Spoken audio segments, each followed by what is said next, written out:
Hi friends, நம்ம இன்னைக்கு கோயம்புத்தூர்ல ரொம்ப ஃபேமஸான ரூபாலி டெக்ஸ்டைல் தாங்க வந்திருக்கோம். இன்னும் 2-3 டேஸ்ல உங்களுக்கு கிருஷ்ண ஜெயந்தி வரப்போகுது. கிருஷ்ண ஜெயந்திக்கு எல்லாருமே தன்னோட கையால கிருஷ்ணரை அலங்காரம் பண்ணணும் அப்படின்னு யோசிச்சுட்டு இருப்பீங்க.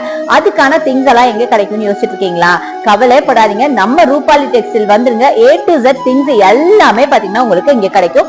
அது சைஸ் வைஸா 0 சைஸ்ல இருந்து பெரிய சைஸ் வரைக்கும் எல்லா ஐட்டம்ஸுமே கிடைக்கும். கிருஷ்ணருக்கு வேண்டிய ட்ரெஸ், ஜுவல்லரி, கிரீடம், அப்புறம் ஊஞ்சல், இந்த மாதிரி நிறைய ப்ராடக்ட்ஸ் பாத்தீங்கன்னா இவங்ககிட்ட இருக்கு. முக்கியமா ரொம்ப கியூட்டான குட்டி சைஸ்ல இருந்து பெரிய சைஸ் வரைக்கும் எல்லாமே வச்சிருக்காங்க. நானே ஒரு நிமிஷம் இவங்ககிட்ட இருக்கிற கலெக்ஷன்ஸ் பார்த்து அசந்து போயிட்டேங்க. மலை மாதிரி குமிச்சு வச்சிருக்காங்க. அதுல சில பீசஸ் மட்டும் தான் உங்களுக்கு நான் இப்ப எடுத்து காமிச்சிட்டு இருக்க சாம்பிளுக்காக. ரொம்ப அஃபோர்டபிள் பிரைஸ்ல குவாலிட்டியான ப்ராடக்ட்ஸ் இங்க வந்தா உங்களுக்கு கிடைக்கும். உங்க குழந்தைங்களா உங்க வீட்டு கிருஷ்ணரா மாத்திரமா அப்படின்னா நீங்க இங்க தாங்க வரணும். அவங்களுக்கு வேண்டிய காஸ்டியூம்ஸ் எல்லாமே இங்க இருக்கு. நான் அடுத்தடுத்து வர ரீல்ஸ் எல்லாமே போடுவேன். அதெல்லாம் பார்க்கணும் அப்படின்னா என்னோட பேஜ் நீங்க ஃபாலோ பண்ணிக்கோங்க.